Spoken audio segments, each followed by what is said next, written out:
একদিন এক শেয়াল নদীর তীরে ঘুরছিল। হঠাৎ সে দেখতে পেল একটি কুমির নদীর তীরে বিশ্রাম নিচ্ছে। শেয়াল তার বুদ্ধি দেখতে চাইল। সে কুমিরকে বলল, তোমাকে দেখে তো মনে হয় তুমি অনেক শক্তিশালী, কিন্তু বাঘের মতো কি তুমি শিকার করতে পারো?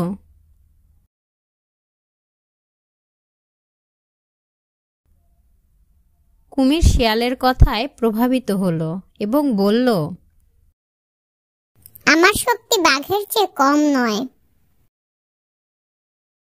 শেয়াল তখন বলল, ঠিক আছে, প্রমাণ করো তাহলে যে বাঘের শক্তির থেকে তোমার শক্তি কম নয়।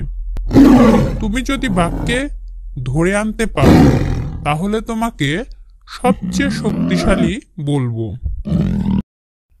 কুমির তখন বাঘের দিকে এগিয়ে গেল এবং বাঘকে ধরতে গেল। তখন বাঘ রেগে গিয়ে কুমিরকে আঘাত করল। আর এদিকে শিয়াল কুমিরের কাণ্ড দেখে হাসতে লাগলো।